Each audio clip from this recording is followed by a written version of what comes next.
la cual será moderada por la doctora Georgina Fernández Villagómez, académica de nuestra universidad desde el año 1977, profesora del posgrado de Ingeniería Ambiental desde 1980 y cuyas líneas de investigación en que trabaja incluyen manejo de materiales y residuos peligrosos, riesgos químicos y control de la calidad del agua. La doctora Fernández Villagómez estudió Ingeniería Química y posee una maestría y doctorado en Ingeniería Ambiental por la Facultad de Ingeniería, ambas facultades de la UNAM. Es pertinente acotar que durante sus estudios de doctorado tuvo apoyo técnico y económico del gobierno alemán a través del DAAD. En su carrera profesional ha sido subdirectora de Riesgos Químicos y directora de investigación en el Centro Nacional de Prevención de Desastres de la Secretaría de Gobernación. Actualmente participa en el Comité Científico Asesor del Sistema Nacional de Protección Civil sobre fenómenos perturbadores de carácter. Doctora, le cedo la palabra. Muchas gracias. Bienvenidos a esta primera sesión. Me voy a permitir leer una semblanza curricular de los 3 participantes que voy a tener el gusto de coordinar. Licenciada en Relaciones Internacionales por la Facultad de Ciencias Políticas y Sociales y egresada de la Maestría en Ciencias de Sostenibilidad con mención honorífica por la tesis de Implicaciones de la Alimentación Moderna en la Sostenibilidad de Ciudad Universitaria. Ambos grados los obtuvo en la Universidad Nacional Autónoma de México. Actualmente trabaja el problema de los hábitos de consumo y los residuos de la alimentación para la construcción de una vía para la sostenibilidad en las ciudades.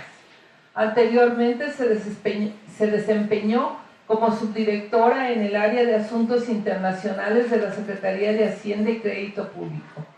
Fungió como enlace diplomático durante las cumbres de líderes del G20 y en la 5ª Asamblea del Global Environment Fund.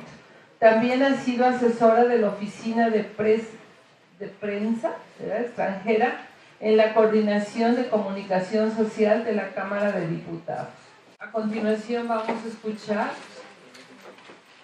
a la maestra Alejandra Reyes Jaime.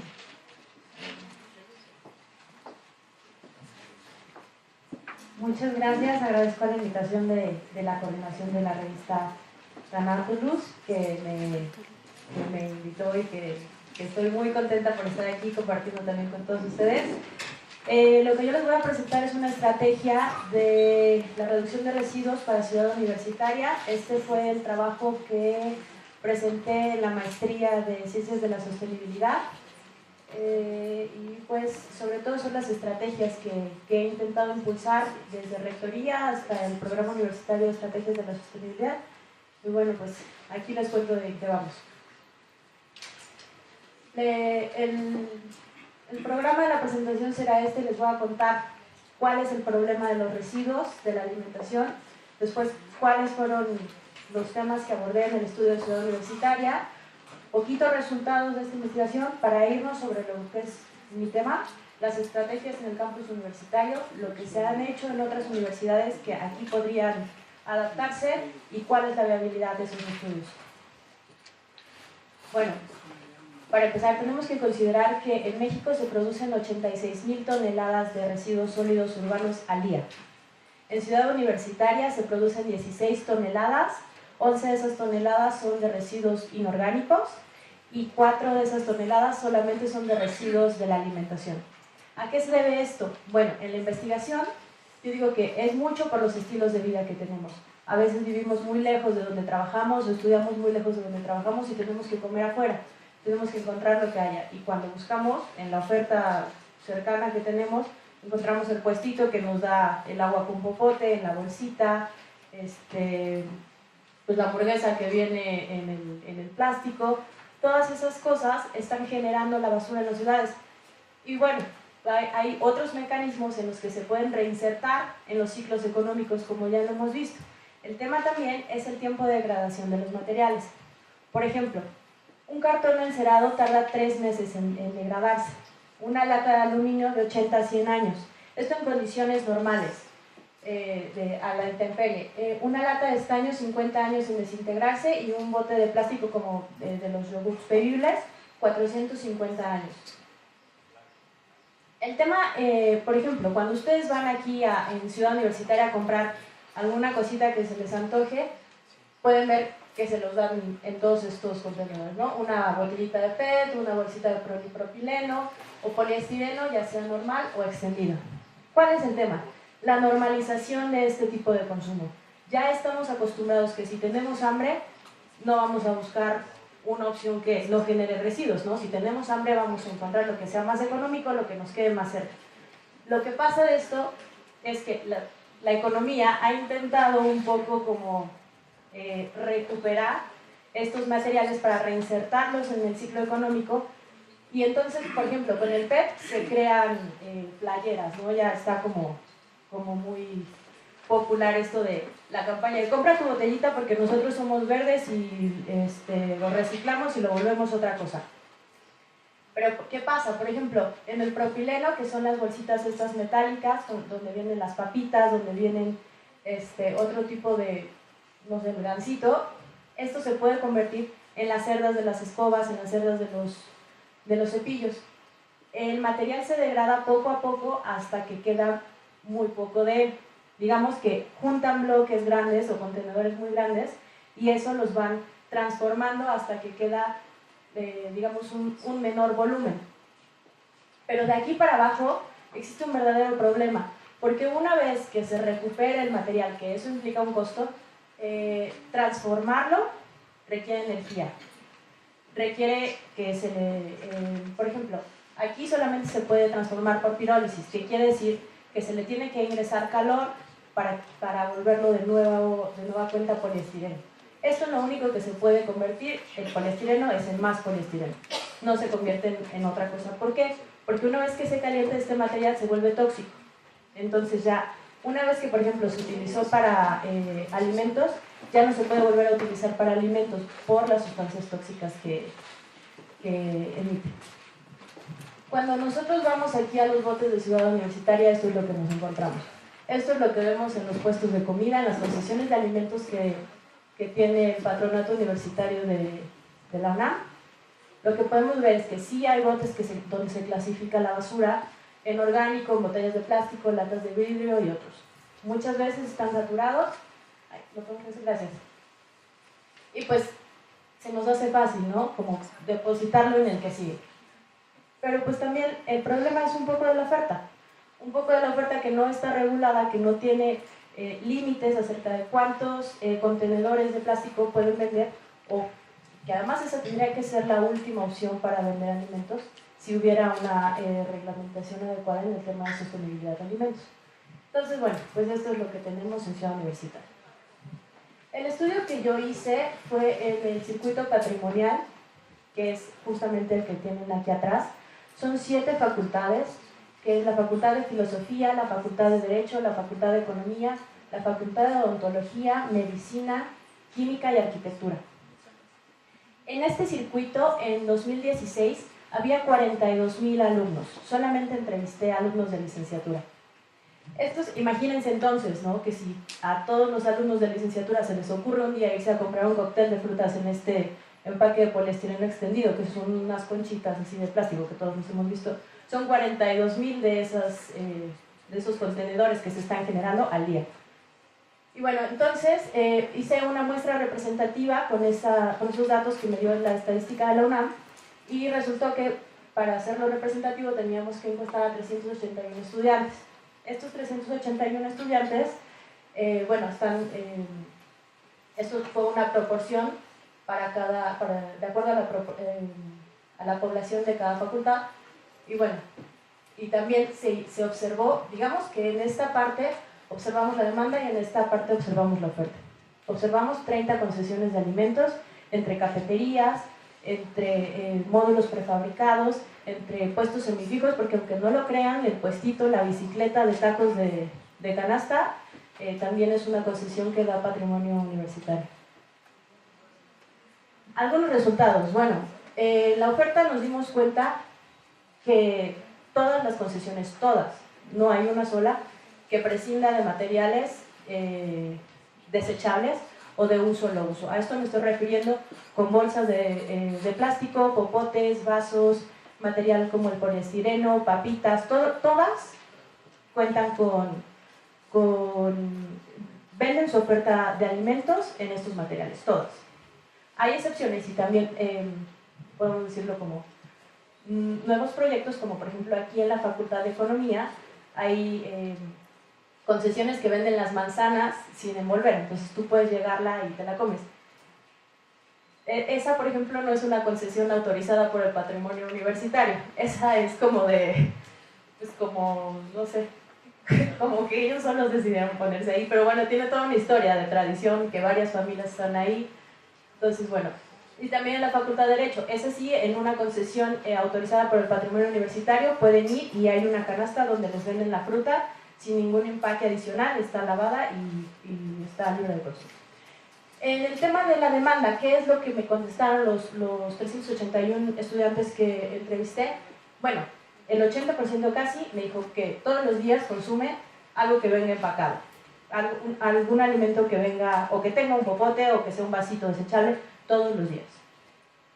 Y bueno, pues esto también se encadena un poco porque pues es la oferta que encuentran. También me contestaron que algunos traen su termo y que algunos tratan de traer su lonchera, pero bueno, esos fueron como el 25% de los encuestados. ¿Y qué hace la UNAM en este tema? Bueno, la UNAM tiene un programa, bueno, ahorita está como en transición, tenía un programa que se llama Programa Universitario de Estrategias de la Sostenibilidad, que se encargaban como de varios ejes en la universidad, el agua, la movilidad, por ejemplo, los botes de basura que vimos, pero en el tema de los residuos de la alimentación no tienen aún nada. Entonces lo que yo propongo es un marco normativo enfocado a la promoción de la sustentabilidad y que tenga un apartado especialmente para las concesiones. Lo que yo aquí propongo es decir, si cumples cierta lista de requisitos como o sea, tener incentivos para los que llevan su lonchera o tener incentivos para los que llevan su bote para agua, que les rebajes el precio, cositas así, ¿no? Al hacer esta investigación quise ver qué más había en el mundo y llegué a una asociación internacional que es gringa, que evalúa la sustentabilidad de las universidades y los campus canadienses y estadounidenses, y los evalúa desde el aire acondicionado, el agua, transporte, evalúa incluso los comedores. En esa parte es cuando yo entré y me di cuenta cuáles ejes son los que están analizando. Son 3. El primero son políticas de alimentación sustentable.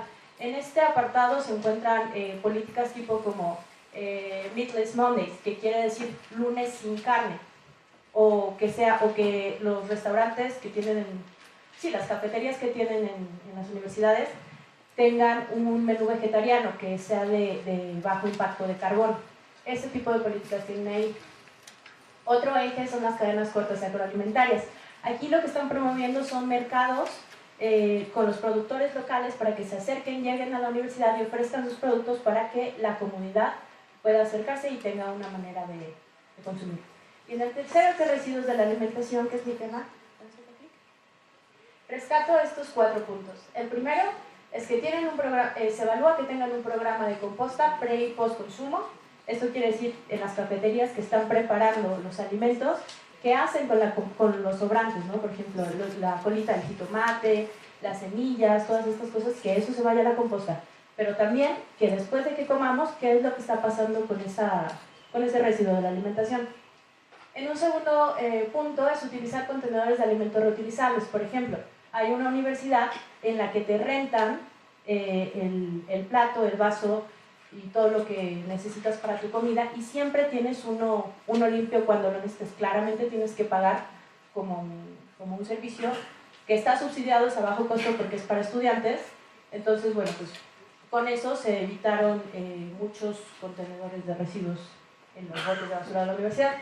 El tercero es contar con un sistema de prevención de desechos, porque no solamente era crucial que se tuviera institucionalmente un programa, sino que también la comunidad universitaria tuviera conciencia de qué era lo que estaba pasando, de cómo podíamos prevenir que se generara un desecho. Y en un cuarto momento, una persona responsable del programa, porque aunque pues todos queramos ayudar, si no hay alguien que esté jalando, si no hay alguien que nos esté guiando, si no hay alguien que nos diga cómo vamos, si ya reducimos, si no reducimos, si aumentamos, no nos damos cuenta de la dimensión del problema. Por ejemplo, ahora mismo ustedes ya se dan cuenta que si somos 42.000 y los 42.000 estamos generando una basura al día, pues ya eso nos da como un panorama del problema. Y para eso es esta persona, para que nos diga cómo vamos en el tema de residuos. A partir de esto, yo genero, digamos, como una adaptación para Ciudad Universitaria. ¿Qué es lo que propongo? Uno es una comunidad informada y actualizada. ¿Cómo? A través, primero, de medios digitales, sobre todo para el ahorro de materiales, carteles, porque tienen una corta vida los carteles en Ciudad Universitaria, ya sea porque llueve, ya sea porque los quitan, y además es material que se utiliza como resina, que bueno, lleva energía, agua, todo para transformarlo en papel, y que luego el papel solamente dure poquito tiempo. Esto se podría difundir a través de Radio UNAM, de TV UNAM, de Instagram, Facebook, todas las redes sociales, y ahorraría materiales. Y sobre el contenido de la difusión, bueno, pues es que aquí somos un centro de científicos, un centro de científicos sociales y científicos, pues incluso de la sustentabilidad, que pueden ayudar a generar el contenido. Nosotros aquí sabemos qué es lo que está pasando y nosotros mismos podemos generar esa información. En un segundo momento, señalo que es importante la reducción de empaques desechables, pero ¿cómo? Primero, evitando el consumo de materiales desechos. Esto es un tema de decisiones de consumo. Si nosotros tenemos aquí la fuente de agua, los hidrantes de Puma Agua, que es agua de calidad, que es agua verificada por la universidad, que es de altísima calidad, bueno, podemos traer nuestro termo. Y así también promovemos el consumo de agua de los bebederos. Y bueno, una cosa que observé en el estudio de campo, por ejemplo, fue que no en todas partes hay estos bebederos. En las partes más importantes, bueno, que para mí era más importante, como las canchas de odontología, donde todo el mundo está haciendo ejercicio y que necesitan hidratarse, lo único que hay es un módulo prefabricado que vende pues todos los refrescos en aluminio, en lata y todo. Entonces, bueno, pues ahí está. Ahí tendría que haber como un análisis, bueno, yo ya hice el análisis, ahí se tendría que tomar en cuenta como este análisis para pues que pusieran un hidrante y los estudiantes pudieran de ahí pues, reducir su consumo de PET. La tercera va enfocada a las recomendaciones de EIGI, que es, primero, si nosotros tenemos una oferta con puros alimentos industrializados, es lo que vamos a comer, pero si tuviéramos, por ejemplo, alimentos frescos, alimentos que no requirieran un empaque, como los productores periurbanos de Milpalta, de Tlalpan, de Xochimilco, bueno, pues ahí estamos reduciendo, aparte de la huella de carbono, de que te traigas, no sé, el alimento de Estados Unidos en avión o en trailers, estamos ofreciendo un espacio para los productores, pero también estamos mejorando nuestra oferta de alimentos, que tendría que ser fresca y sin empaques. En la cuarta es el involucramiento de los vendedores de alimentos. Aquí lo que yo considero es hacer una red, porque no solamente es obligarlos a que me cumplas tal o tal o tal, si no te quito la concesión. Estas concesiones duran 1 año, pero lo que observé analizando todos los catálogos de autorizados es que siempre se repite el mismo concesionario, sea una persona civil o sea una persona o una empresa como tal. Entonces, bueno, aquí hacer redes de compromiso. No sé, te voy a proveer de los botes de inorgánico y orgánico, pero tú tienes que bajarle no sé, a los empaques de alimentos. ¿La que sigue? El último y quinto es hacer el manual de operación. Sí, un manual de operación, pero también consensuado, para saber qué es lo que necesita la comunidad universitaria, para saber que quizá están tirando la basura, que se están comprando este tipo de alimentos, sí, por la oferta, pero quizá porque viven en Texcoco, porque se la pasan todo el día en el metro, porque aquí llegan y lo único que quieren es llegar, estudiar, comer algo y pues retirarse. Entonces, quizá lo que necesitan es un comedor o es un lugar donde puedan lavar sus toppers, o es un lugar donde puedan enjuagar su botella de agua. La viabilidad para la estrategia es, uno, que existan células interesadas en la sustentabilidad, y las hay. En la Facultad de Ciencias hay un huerto en el techo de la cafetería. Dos, aceptación institucional de la sustentabilidad como una prioridad del campus. También la hay. ¿Con qué? Con el Programa Universitario de Estrategias de la Sustentabilidad. El tercero, presencia de un líder visionario en el campus que impulse la sustentabilidad con valor central de la administración. Creo que también lo hay. Creo que en Rectoría hay personas que ya están impulsando, por ejemplo, la Agenda Verde de 2018, en la que trabajó Leticia Merino. Creo que sí la hay líderes visionarios, pero bueno, falta como el impulso a esto. Y cuatro, una comunidad universitaria actualizada e integrada en procesos operacionales de sustentabilidad. Que sepamos cuáles son los problemas de Ciudad Universitaria en materia de sustentabilidad. Que sepamos qué es lo que está pasando para que nos interesemos y sepamos en qué podemos contribuir. Muchas gracias.